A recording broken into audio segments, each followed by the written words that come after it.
অবাক করা বিষয়, কিন্তু আমরা এখানে এতগুলো মানুষ সর্বোচ্চ এক সপ্তাহের ভিতরে বন্টন ক্রিয়া শেষ করেছেন, এরকম মানুষ এখানে হাত তোলার মতো আমরা সেভাবে পাইনি। এই বাংলাদেশের বড় বড় জমিদারেরা ছিল, তাদের বংশধরেরা এখন ভিক্ষা করে অনেক। অতএব ছেলে মেয়ের জন্য সম্পদ রেখে যাবেন, তসরুপ করবেন, বৈষম্য করবেন, বোনকে দিবেন না, ভাই হিসাবে সব আটকে রাখবেন কেন? আপনার ছেলে মেয়ের জন্যই সেই 2 নম্বর এটা করবেন। এরা যেটা ধরে রাখবে তার গ্যারান্টিটা কি?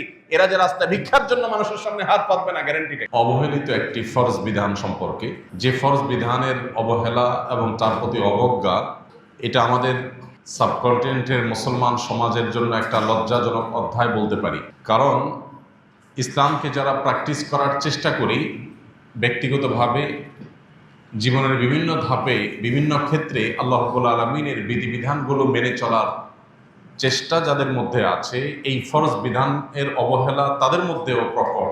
আর সেটি হলো বাবা মায়ের সম্পদে বোনের অধিকার এটা আদায় করা ফরজ নাকি সুন্নত। এটা কোনো নফল কাজ না, এটা ফরজ একটি কাজ। এই ফরজ কাজটা বাংলাদেশের সবচেয়ে বেশি ভুলুণ্ঠিত হওয়া ফরজ কাজগুলোর মধ্যে থেকে একটি। বহু প্র্যাকটিসিং মুসলমান আছেন, আল্লাহর মেহেরবানিতে নবীর সুন্নাহ তার শরীরে তিনি ধারণ করেন, তিনি 5 ওয়াক্ত নামাজ পড়েন, মুখে নবী সাল্লাল্লাহু আলাইহি সাল্লাম নির্দেশিত দাঁড়ায় দাঁড়ায় নিজে সুশোভিত হয়েছেন, হজ উমরা সম্পাদন করেন, কোরআনে কারীমের তেলাওয়াত, দ্বীনি কাজ, মসজিদ মাদ্রাসা বিনির্মাণ, অনেক ভালো ভালো কাজের সাথে সংশ্লিষ্ট সম্পৃক্ত। কিন্তু এই একই মানুষ নিজের বাবা এবং মায়ের সম্পদে বোনের যে প্রাপ্য অধিকার সেটা পাই করে হিসাব সঠিকভাবে বুঝিয়ে দেন না। অন্যান্য ফরজের গুরুত্ব তার কাছে আছে, এমনকি তিনি কাউকে ঠকান না, কারোর হক মেরে খান না, পারতপক্ষে চিটারি বাটপারি করেন না। কিন্তু এই লোকটাও বাবা মায়ের সম্পদে বোনের হক যথাযথভাবে আদায় করে দেন না। এই না দেওয়ার অন্যতম একটা বড় কারণ হলো এর গুরুত্ব সম্পর্কে আমাদের অনেকেরই জানাশোনা সেরকম নেই, সচেতনতার অভাব। আমরা মনে করি ভাই বোন আমরাই অনেক খরচ খরচা করতে হয় বোনদের জন্য, ভাইদেরকে ছোট ভাই হয়ে বড় বোনের জন্য খরচ করতে হয়, আর বড় ভাই হলে তো কোনো কথাই নেই, বোনদের জন্য অনেক খরচ খরচা করতে হয়। আমরা মনে করি সেগুলো তো অ্যাডজাস্ট হয়ে যায়। এ ধরনের একটা ধারণা আমাদের মধ্যে বদ্ধমূল হওয়ার কারণে বাবা মায়ের সম্পদে বোনদের প্রাপ্য অধিকারটুকু আমরা অনেকে দেই না। দ্বিতীয়ত না দেওয়ার আরেকটি কারণ হলো বোনদের তরফ থেকে এটার ব্যাপারে তেমন কোনো প্রেশার থাকে না। বোনরা খুব স্পষ্ট করে তাদের চাহিদার কথা, তাদের অধিকারের কথা তারা মুখ ফুটে বলেন না। এর কারণে ভাইরা অনেকে ধরে নেন যে এই বিষয়ে বোধহয় তাদের তেমন কোনো দাবি দাওয়া নেই। তৃতীয়ত, অনেক ভাই আছেন যারা মনে করেন যে বোনদের আর কি বা তেমন পাবে, তার চাইতে বরং তাদেরকে অন্য অনেকভাবে আমি পুষাই দেব এবং সেটাকে কাটাকাটি করে নিয়ে অ্যাডজাস্টমেন্ট করে নেব। এরকম নানাবিধ ভুল ধারণা এবং শয়তান নানাবিধ আমাদেরকে আইডিয়া দেয়। সেই আইডিয়াগুলো মাথায় আসার পর আমরা বোনদের অধিকারকে যথাযথভাবে দেওয়ার গুরুত্ব সেভাবে অনুভব করি না। এমনকি বোন সিনিয়র হয়ে বয়স্কা হয়ে সন্তান সন্ততি হওয়ার পর, মারা যাওয়ার পর বোনের ছেলে মেয়েরা নানা পাড়ায় সম্পদ নেওয়ার জন্য তখন দেন দরবার, বিচার সালিশ এবং মামলা মোকদ্দমা পর্যন্ত যেতে হয়। এতদিন পর্যন্ত আমরা জিনিসটাকে বিলম্ব করে ফেলি।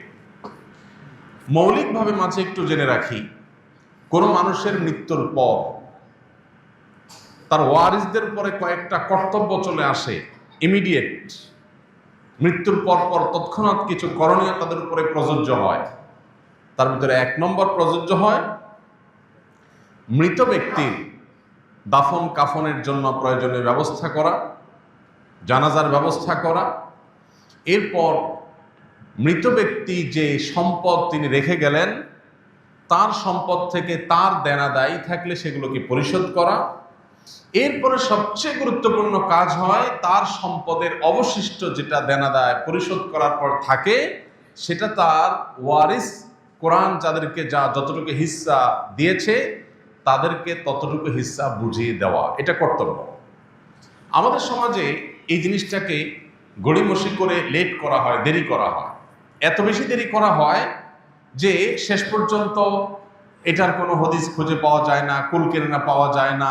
অনেক দেরি হয়ে যায় এবং এটাকে আর স্মুথলি বন্টন করা ইজি থাকে না, সহজ থাকে না, এটা কঠিন হয়ে যায়, জটিল হয়ে যায়।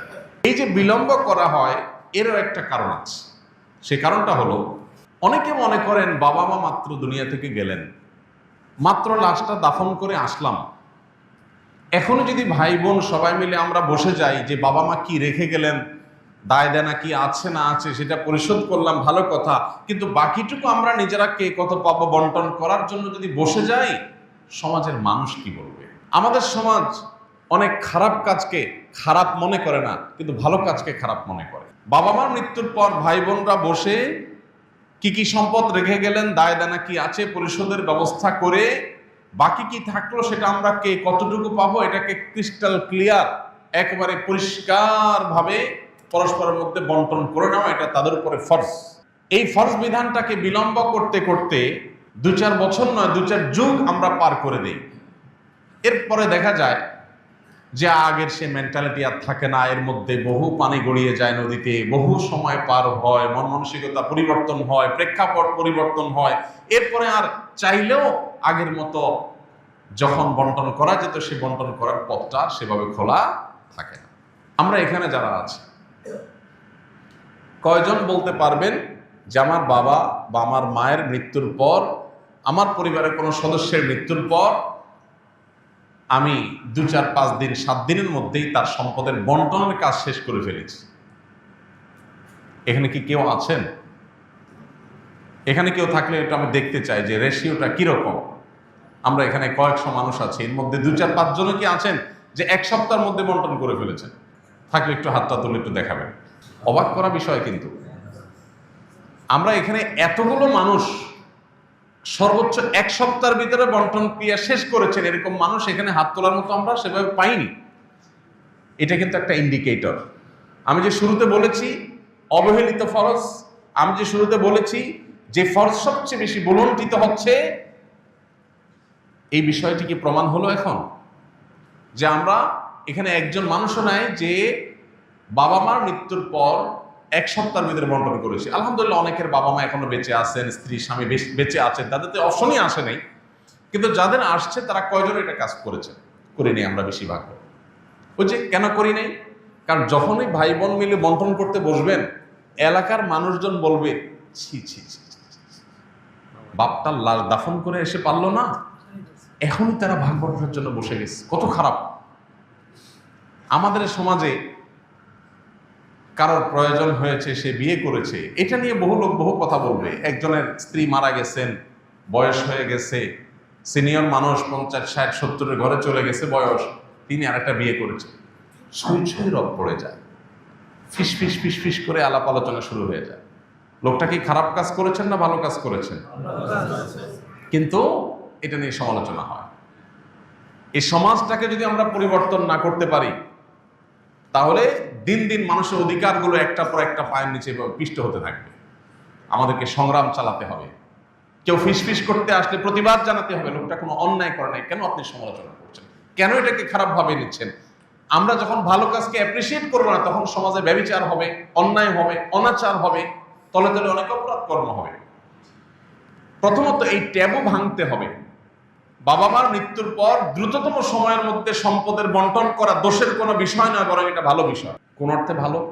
কারণ এটা যদি বিলম্ব করা হয়, তখন প্রপার বন্টনের পথ দিন দিন সুগম হবে না আরো কঠিন হবে? কঠিন হবে। একটা ভাই অবিবাহিত আছে, যদি আপনি 10 বছর 15 বছর 20 বছর লেট করেন, এর মধ্যে তার বিয়ে হবে, তার ছেলে মেয়ে হবে, তার ফ্যামিলির একটা আলাদা আইডিওলজি আছে, তাদের চিন্তাধারা আছে, মন মানসিকতা আছে, সেটার প্রভাব পড়বে। কারোর গায়ের জোর বাড়বে, সেই গায়ের জোর দিয়ে দখল করার প্রবণতা বাড়বে।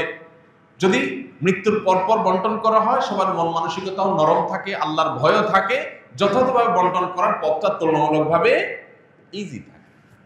কিন্তু না, আমাদের দেশে জমি জমা নিয়ে যত ভেজাল হয়, বিশেষ করে গ্রামে, এই ভেজালগুলো সব হয় ঈদের বন্ধে। কখন হয়? ঈদের বন্ধে। ঢাকা থেকে, চিটাগাং থেকে, বিদেশ থেকে, বিভিন্ন বিভাগীয় জেলা শহর থেকে ছুটিতে গ্রামে ঈদ কাটাতে যায়। ঈদের দিনটা কোনো রকম ঠিক মতো চলে, ঈদের নামাজ পড়ে আসে, সেমাই চিনি খায় টায়, সবার বাসায় যাওয়া আসা করে, ওকে। এরপরে 2 দিন 3 দিন চলে দরবার, জমি জমা নিয়ে গন্ডগোল। ভাইরা আমার, এই একটা জায়গায় আমাদেরকে বড় ধরনের সংশোধনী আনতে হবে যে কোনো মানুষের মৃত্যুর পর তার প্রত্যেকটা সম্পদ থেকে তার কাফন দাফনের ব্যবস্থা করার পর, ধার দেনা পরিশোধ করার পর অবশিষ্ট সম্পদ অনতিবিলম্বে ওয়ারিসদের মধ্যে বন্টন করে দিতে হবে। আল্লাহ আমাদেরকে তৌফিক দান করুন। আমরা যদি সচেতন হই, সমাজটাকে সচেতন করবার উদ্যোগ গ্রহণ করি, ইনশাআল্লাহ বহু অনাচারের পথ বন্ধ হয়ে যাবে। এই ক্ষেত্রে আমি যেটা বলছিলাম, বোনদের হক এটা আদায় করার ক্ষেত্রে যে গড়িমসি করা হয়, এর অন্যতম কারণ হলো যে দেরি করা হয়, এরপরে অনেক দিন হয়ে যায়, ততক্ষণে আসলে আর ওই আগের মতো মন মানসিকতা এবং সেরকম পরিবেশ পরিস্থিতি প্রেক্ষাপট আর থাকে না, দেরি হয়ে যায়। এই জন্য এই জিনিসটা আমাদের করা উচিত হবে না। এবং বিশেষ করে অন্যান্য ওয়ারিসদের হক কম বেশি দেওয়া হয়। দুইজন ভাই থাকলে তারা নিজেরা ঠিকই ভাগ বন্টন করেন, একটা মিলমিশের মধ্যে, একটা বোঝাপড়ার মধ্যে তারা আসেন। যেই লোকটা বঞ্চিত থাকে পরিবারের বাপের বা মায়ের সম্পদের মধ্যে, তার নাম হলো বোন। ভাইরা মা, এক্ষেত্রে একটা খোঁড়া যুক্তি শয়তান আমাদের মনের মধ্যে তৈরি করে দেয়, সেটা হলো বোনকে বিয়ে দিতে অনেক টাকা খরচ হয়েছে, কয়েক লাখ টাকা খরচ হয়েছে। অনেক বাবা জীবদ্দশায় এগুলো মিটমাট করে দেয়, মেয়েদেরকে বলে, দেখো মা, তোমার বিয়েতে তো অনেক টাকা খরচ হয়েছে, অনেক মানুষ খাওয়াইতে হয়েছে, বাজার সদাই করতে হয়েছে, অনেক জিনিসপত্র যৌতুক দিতে হয়েছে, স্বর্ণ গহনা কিনতে হয়েছে, তো তুমি আর দায় দাবি রাখিও না। এটা অনেক মা, অনেক বাবা বলেন। খুবই গর্হিত এবং জঘন্য একটা কাজ। সন্তানের বিয়ে দেওয়া, বিশেষ করে কন্যা সন্তানের বিবাহ দেওয়া, এটা বাবার উপরে দায়িত্ব এবং কর্তব্য। 2 টাকা খরচ করে দিবেন না 2 লক্ষ টাকা খরচ করে দিবেন, এটা বাবাকে ব্যবস্থা করতে হবে, তাকে সিদ্ধান্ত নিতে হবে। আপনি যদি আপনার প্রত্যেকটা সম্পদে আপনার সন্তান হিসেবে তার যে অধিকার আল্লাহ তাআলা দিয়েছেন, সেই অধিকারকে যদি আপনি এখান থেকে কাটছাট করেন এবং এখান থেকে যদি আপনি অ্যাডজাস্টমেন্টে যান এবং এখান থেকে যদি আপনি যোগ বিয়োগ করেন, প্লাস মাইনাস করেন, তাহলে এটা হবে আপনার তার প্রতি অবিচার এবং জুলুম। বাবা হয়েছেন দেখে, মা হয়েছেন দেখে সন্তানের প্রতি জুলুম করবেন, এত সহজ না। প্রত্যেকটা মানুষের বিচার হবে কিয়ামতের ময়দানে। সন্তান হিসেবে বাবার হক নষ্ট করলে যেরকম বিচার হবে, বাবা হিসেবে সন্তানের হক নষ্ট করলে তার বিচারও হবে। অনেক বাবা মা আছেন, মনে করেন আমি তো বাবা, আমি তো মা, যা খুশি তা করবো। জি না, আপনি সন্তানদের মধ্যে যদি বৈষম্য করেন, অবিচার করেন, জুলুম করেন, কিয়ামতের ময়দানে অবশ্যই আল্লাহর কাছে আপনাকে জবাবদিহি করতে হবে। এই জন্য ভাইরা আমার, আল্লাহ যাদেরকে ছেলে মেয়ে দিয়েছেন, খবরদার, মেয়েদের হক থেকে বঞ্চিত করার জন্য তাদের পেছনে খরচ করেছেন, এই যুক্তিতে তাদেরকে যদি আপনি কনভিন্স করেন এবং তারা মুখ দিয়ে যদি বলেও ঠিক আছে বাবা, তারপরে এটা উচিত হবে না, এটা অন্যায় হবে এবং কিয়ামতের ময়দানে আপনাকে আসামির কাঠগড়ায় দাঁড়াতে হতে পারে। বরং আপনি অভিভাবক হিসাবে আপনার কর্তব্য হলো সন্তানদেরকে ওসিয়ত করে যাওয়া যে খবরদার, আমার মৃত্যুর পর আমার সম্পদ থেকে তোমরা ভাই বোন কোরআন বর্ণিত হিস্সা অনুযায়ী তোমরা বন্টন করে নিবা, কোন প্রকার হেরফের করবা না, গায়ের জোর খাটাবা না, বৈষম্য করবা না, জুলুম করবা না, কারোর হক মেরে খাবে না। এই ওসিয়ত যদি আপনি করে যান, এরপরে যদি সন্তানরা তুসরুফ করে, তাদের মধ্যে কেউ জুলুম করে, একজন আরেকজনকে ঠকায়, আল্লাহর কাছে আপনি অভিভাবক হিসাবে আপনার দায় অন্তত থাকবে না যদি আপনি ওসিয়তটা আপনি করে যান। অতএব আমরা চেষ্টা করবো তো ইনশাআল্লাহ সন্তানদেরকে সেই মানসিকতা দিয়ে আমরা গড়ে তুলব। ভাইরা আমার, অনেক বাবা মা নিজেই এই অনাচারের পথ ওপেন করে যান, একজনকে বাড়াই দিয়ে আরেকজনকে কমায় দিয়া আগে থেকে বলে যান যে তুমি দায় দাবি করিও না, তুমি এটা নিয়ে ঝামেলা করিও না, তুমি মেনে নিও। সন্তান হিসাবে লজ্জায় পড়ে নানা কারণে বাবা মার মুখের উপরে কথা বলতে পারে না, বাবার সম্পদ বাবার সাথে কিভাবে ঝগড়া করবো, মেনে নেয়, কিন্তু না, এটা করা উচিত হবে না। দেখুন, আল্লাহ রাব্বুল আলামিন মিরাজ সম্পর্কে কোরআনে কারিমে নন-স্টপ বিধিবিধান দিয়েছে। সবচেয়ে দীর্ঘতম কোরআনের যে আয়াতগুলো আছে, সবচেয়ে বড় আয়াতগুলো আছে, সে আয়াতগুলোর মধ্যে থেকে অন্যতম আয়াত হলো মিরাসের আয়াত, অর্থাৎ কোন মানুষের মৃত্যুর পর তার প্রত্যেকটা সম্পদ বন্টনের আয়াত। কেন এত বড় আয়াত? ইউসিকুমুল্লাহু ফি আওলাদিকুম লিযযাকারি মিথলু হাজ্জিল উনসায়াইন, একটা বড় আয়াত। মিরাস সম্পর্কে কোরআনের সবচেয়ে দীর্ঘতম আয়াতগুলোর মধ্যে থেকে মিরাসের আয়াতগুলো কেন বড়? মৌলিকভাবে মিরাসের কয়েকটা বেশ বড় বড় আয়াত কেন আছে? কারণ মানুষের মৃত্যুর পর তার সম্পদ বন্টনের বিষয়টা এত গুরুত্বপূর্ণ যে আল্লাহ রাব্বুল আলামিন এই বিষয়ে কথা বলে একদম শেষ করে তারপরে ফুল স্টপ দিয়েছেন, তার আগে দেননি। কথা শেষ করে যে এই হারে যাকে যতটুকু দিতে বলা হয়েছে তাকে ততটুকু দিবা। শেষে এসে আয়াতের শেষে এসে আল্লাহ কি বলেছেন, খুবই গুরুত্বপূর্ণ এবং আমাদের জন্য তাৎপর্যপূর্ণ। আল্লাহ বলেছেন আবাউকুম ওয়া আবনাউকুম, আবাউকুম ওয়া আবনাউকুম লা তাদরুনা আইয়ুহুম আকরাবু লাকুম নাফআ। প্রত্যেকটা সম্পদ বন্টনের ক্ষেত্রে যে তসরুফ করা হয়, যে হেরফের করা হয়, যে বৈষম্য করা হয়, যে জুলুম করা হয়, এটা কেন করা হয়? বাপে মনে করে, মায়ে মনে করে অমুক সন্তানকে বেশি দিয়ে দিলে আমার লাভ হবে, অমুককে দিয়ে দিলে আমার ক্ষতি হবে। মেয়েদের বন্টন করার ক্ষেত্রে একটা মানসিকতা থাকে যে মেয়েদেরকে দিলে তো পরের বাড়িতে চলে যাবে, এটা তো মেয়ের জামাই পাবে, আরেক বাড়িতে চলে যাবে, তারা তো জমি বিক্রি করে নিয়ে যাবে, ছেলেকে দিলে তো আমারই থাকবে। শত শত দৃষ্টান্ত, শত শত নজির আপনার আশেপাশে আপনি দেখবেন। এইরকম চিন্তা করা মানুষটা শেষ পর্যন্ত ছেলের উপর নির্ভরশীল হয় না, মেয়ের উপর, জামাইয়ের উপর নির্ভরশীল হতে হয়েছে। আছে না এরকম? যে বাপকে ছেলেরা দেখে নাই, ওই মেয়ে ঠিকই বাপ ছাড়া পাগল হয়ে গেছে, বুঝে নেই। ভাইরা আমার, স্বামীর সাথে ঝগড়া লাগলে মেয়েরা বাপ মার পক্ষ নেয়, আর ছেলেরা বউয়ের সাথে ঝগড়া লাগলে মা বাবার সাথে ঝগড়া করে। ঠিক না ঠিক? মেয়ে কিন্তু তার স্বামীর সাথে ফাইট করে কার হয়ে? বাপ মার হয়ে। আর ছেলে বাপ মার সাথে ফাইট করে কার হয়ে? বউয়ের হয়ে। এটা সব ক্ষেত্রে হয় তা বলছি না, বেশিরভাগ ক্ষেত্রে হয়। তো আল্লাহ বলছেন আবাউকুম ওয়া আবনাউকুম লা তাদরুনা আইয়ুহুম আকরাবু লাকুম নাফআ। তোমরা তোমাদের সন্তান সন্ততিদের, আত্মীয় স্বজনদের কাউকে কম কাউকে বেশি হেরফের করে যে দিচ্ছ, কাউকে দিচ্ছ আর কাউকে দিচ্ছ না, বঞ্চিত করছো কেন? তুমি মনে করছো তাকে দিলে তোমারই থেকে যাবে, হতে পারে তাকে দিছে ওইটাই জলে যাবে, আর যেটাকে দিলে মনে করছো পরের বাড়ি চলে যাবে, ওইটাই হয়তো তোমার আপন হয়ে থাকবে। তুমি জানো না কে তোমার উপকারে আসবে।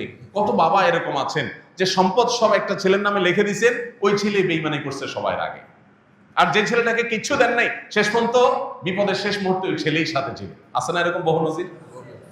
এজন্য আল্লাহ বলেছেন তোমাদের ছেলে সন্তান, ছেলে মেয়ে, সন্তান সন্ততির মধ্যে কে কতটা তোমার উপকারী হবে, তোমার কাজে আসবে, তুমি কিন্তু জানো না, ভবিষ্যৎ সম্পর্কে তোমার কোনো জ্ঞান নাই। অতএব তুমি নিজস্ব ডিসিশন থেকে কাউকে দিবা কাউকে দিবা না, হেরফের করবে না, এটাকে আল্লাহর বন্টন হিসাবে রাখবে। ফারিদাতাম মিনাল্লাহ।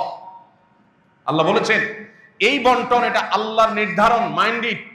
এটা কে নির্ধারণ করে দিয়েছেন? ফারিদাতাম মিনাল্লাহ, এটা আল্লাহর নির্ধারণ। অতএব এর হেরফের করা যাবে না। ইন্নাল্লাহা কানা আলিমান হাকিমা। কি করো আর কি না করো আল্লাহ সবকিছু জানেন। কাকে কতটুকু দিতে হবে আল্লাহ মহাপ্রজ্ঞাবান, তার বিচার, তার বিশ্লেষণ, এটাকে তুমি তোমার ক্ষুদ্র বিবেক দিয়ে বোঝার চেষ্টা করবে না বা জাস্টিফাই করার চেষ্টা করবে না। এজন্য ভাই, বোনদের হক, মেয়েদের হক পাই পাই করে বুঝাই দেবেন তো ইনশাআল্লাহ। বাংলাদেশে জমি জমা